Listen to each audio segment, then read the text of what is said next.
Covid के बाद सरकार को पता लगाना था कितने बुड्ढे बच गए और कितने निकल गए, तो इनने बुड्ढों की पेंशन बंद कर दी। तो मेरे पापा मेरे पास आए कि पुत्र मेरी पेंशन बंद हो गई। हमने पेंशन ऑफिसर से बोला कि इनकी पेंशन बंद हो गई, क्या करना चाहिए? कह रहे हैं इनकी पेंशन इसलिए बंद हुई है क्योंकि इनका जीवन प्रमाण पत्र अपडेटेड नहीं है। एंड आई वाज लाइक, जीवन प्रमाण पत्र वो क्या होता है? कह रहे हैं कि ये जीवित है। पापा कह रहे पैं चौदह मैं चल के आया, तेरे सामने जिंदा खड़ा हूं। कह रहा अंकल जी इसी का तो प्रमाण देना है। कह रहे किसको? कह रहे सिस्टम को। कह रहा तेरा सिस्टम फाड़ दूंगा, मेरी पेंशन चालू करो तुम। कह रहा कुछ नहीं, हो जाएगी, बहुत सिंपल प्रोसीजर है। आपकी पेंशन चालू करने का आपका आधार है, आधार में आपके बायोमेट्रिक्स है, हम आपके बायोमेट्रिक्स लगाएं, उससे आपकी पेंशन चालू। इस आदमी के अंगूठे नहीं चले, दुकान वाले की गाड़ी बढ़ गई। कह रहे अंकल जी हाथ में रेगमाल रगड़ते हो क्या आप?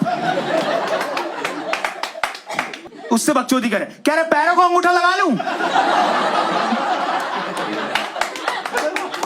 पैरों को अंगूठा? कह रहा आए तो दे। मैंने कहा पापा, कह रहा नहीं अंकल लीगल नहीं। अरे तू ला तो सही। हमने वो लगाया और वो चल गया।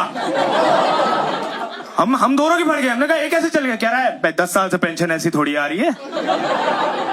कह रहे आप ऐसा पेंशन ले रहे हो 10 साल से? कह रहे नहीं ऑप्शन लीगल नहीं है, दूसरा ऑप्शन चूज करना पड़ेगा। Second option is I retina. हमने वो लगाया, उससे उनकी पेंशन चालू। पर तब से आदमी कॉन्शियस हो गया कि मेरी आंखों को और मेरे पैरों को अंगूठों को कुछ नहीं होना चाहिए।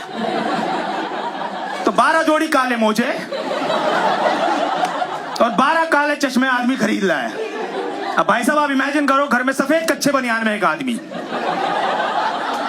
काले मोजे डालकर, काला चश्मा लगाकर घर के बाहर बैठ के अखबार पढ़ रहा है। पक्का नारकोस का डीलर लग रहा है। 4 भाइयां काम छोड़ के जा चुकी हैं। कह रहे इस घर में तो काम नहीं करेंगे। पोछा लगा रहे अंकल जी, कहां देख रहे पता ही नहीं चल रहा है।